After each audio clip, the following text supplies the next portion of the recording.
Nah, sekarang kita akan melanjutkan bagian yang B, laboratorium IPA. Nah, coba adik-adik perhatikan di sini ada gambar orang memasak di dapur. Kemudian yang B ini ada seorang ilmuwan di labor. Nah, apakah perbedaannya? Nah, coba adik-adik sebutkan komen di kolom komentar ya. Nah, kalau misalnya kita lihat di sini perbedaannya adalah yang pertama yaitu pakaiannya. Beda kan? Pakaian. Kemudian alat dan bahan, ya kan? Alat dan bahannya beda. Kemudian apalagi? Cara kerjanya juga beda, ya kan? Nah, jadi antara dapur dan labor itu memiliki hal-hal yang berbeda karena yang mendasarinya itu adalah apa yang dilakukan di dapur dan di labor ya. Nah, kita lihat mungkin adik-adik punya jawaban lain boleh komen di kolom komentar ya. Komen di kolom komentar. Nah, kemudian kita lihat bagian yang pertama kita bahas alat-alat laboratorium IPA. Yang pertama ada alat pengukur bahan, itu namanya gelas ukur dan spatula. Kemudian alat pencampuran bahan itu ada gelas kimia, tabung reaksi, labu Erlenmeyer. Kemudian yang ketiga ada mikroskop, yaitu fungsinya melihat benda-benda yang kecil ya. Kemudian ada ini namanya alat pengukur benda, ini namanya jangka sorong ya, atau vernier clipper.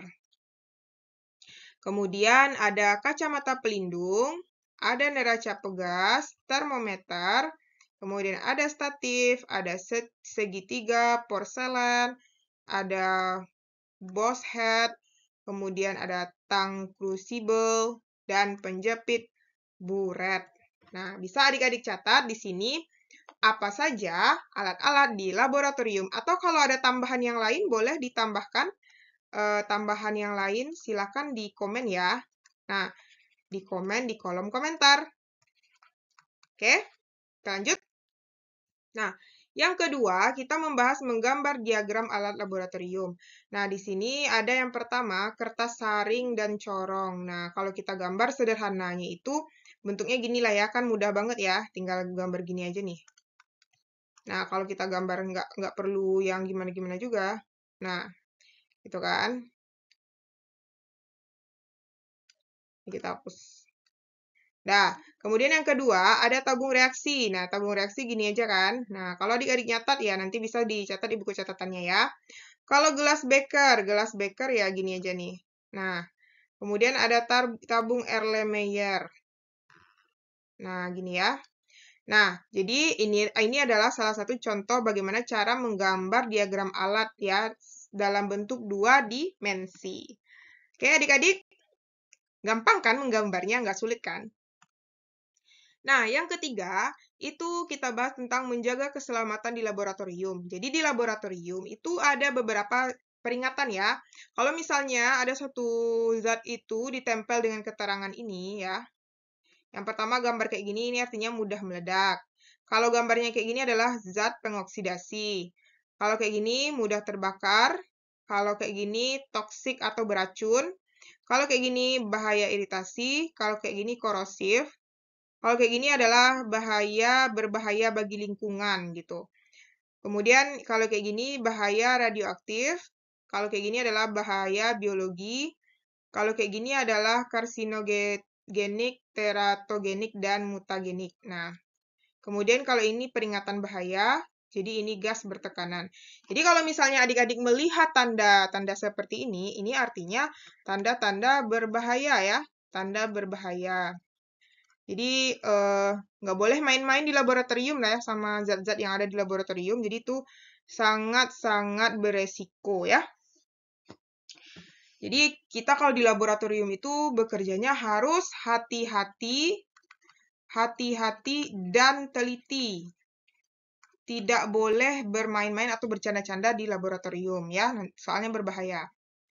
Kita lanjut. Nah, sekarang kita masuk nih. Ayo uji kemampuan. Nah, jadi di sini yang pertama, apa saja alat-alat di laboratorium yang digunakan untuk melakukan hal-hal di bawah ini?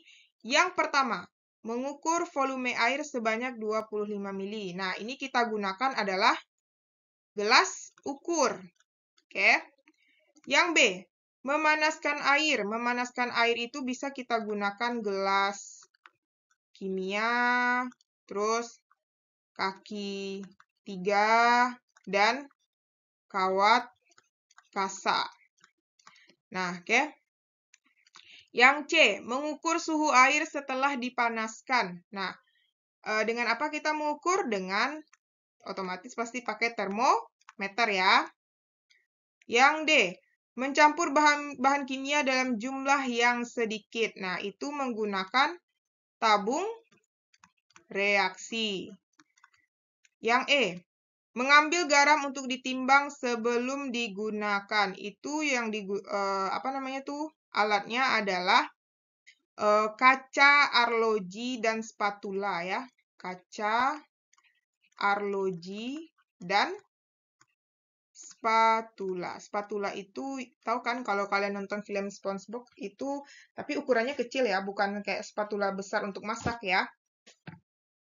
Kemudian yang F, mengaduk garam agar dapat larut dalam air. Nah, mengaduk garam yaitu kita gunakan batang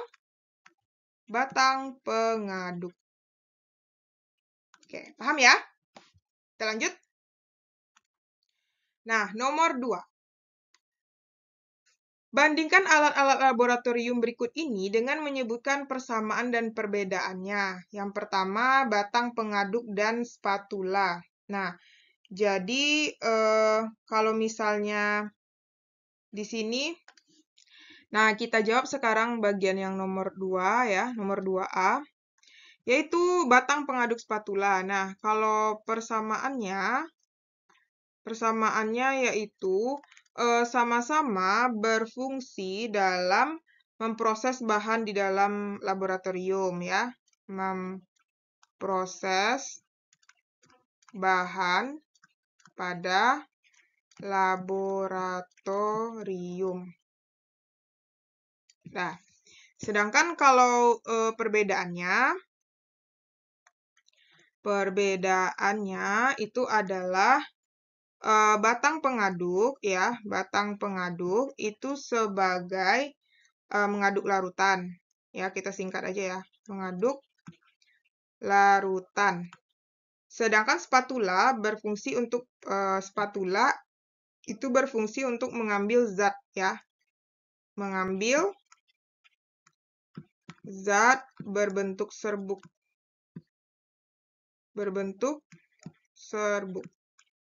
Dah. Oke. Kita lanjut. Yang B-nya, gelas kimia dan tabung Erlenmeyer. Nah, kalau persamaannya, dia sama terbuat dari kaca. Sedangkan perbedaannya itu adalah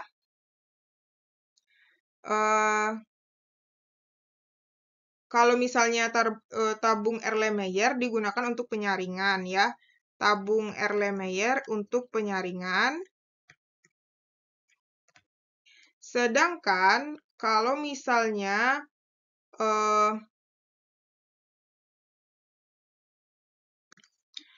alat penyaring dan penampung ini ya, penampung.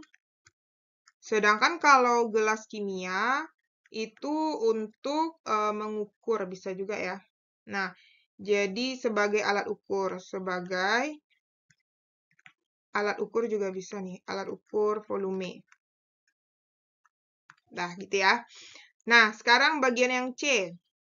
Kawat kasa dan segitiga porselen. Nah, persamaannya. Nah, persamaannya yaitu adalah alas untuk wadah ini ya, alas untuk wadah saat dipanaskan.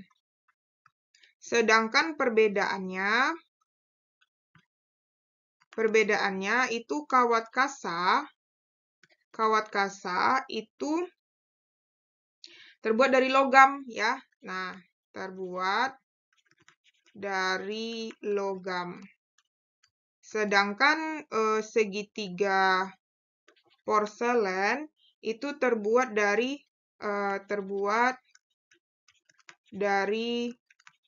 keramik. Nah, yang bagian D, tabung reaksi dan cawan penguap. Nah, kalau persamaannya itu dia adalah wadah untuk mereaksikan zat kimia ya.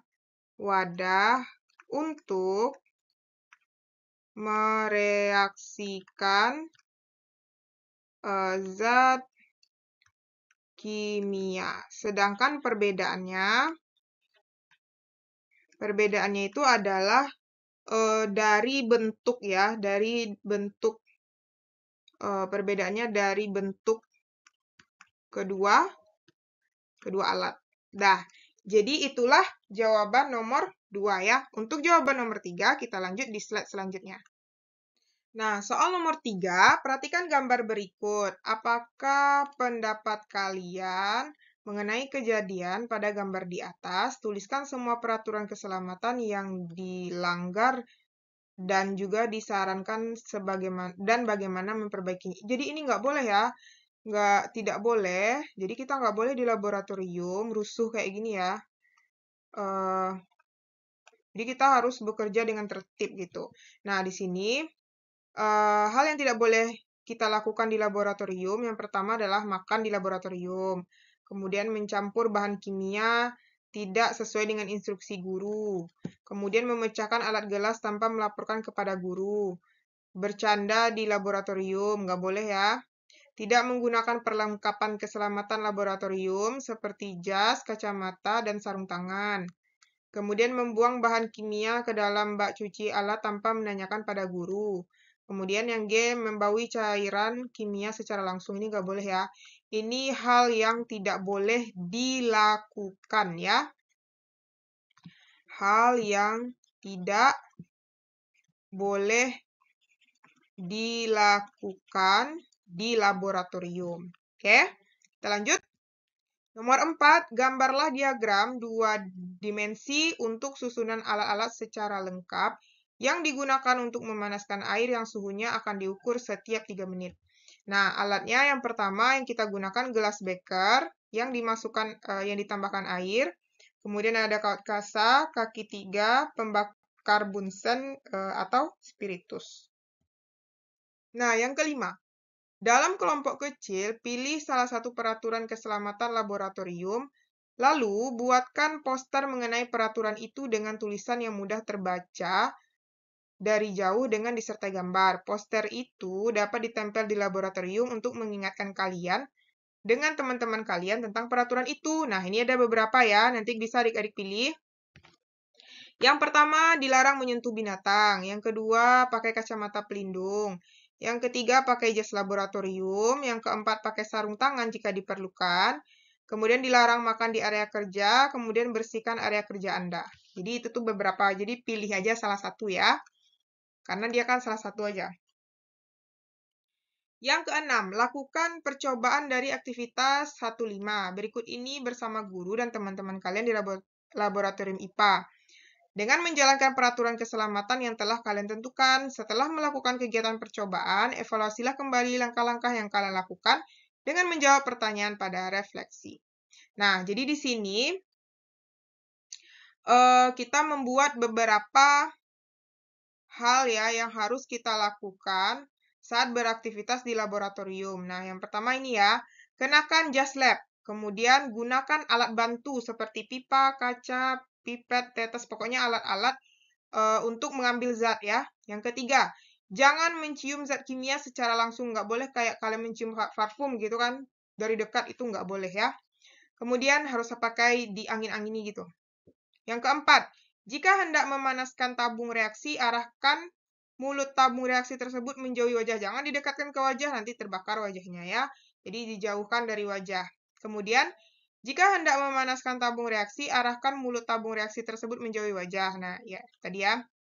Terus, cucilah tangan dengan sabun setelah selesai praktikum. Jadi, selalu ya, selesai praktikum, cuci tangan dengan air yang mengalir. Oke? Air mengalir.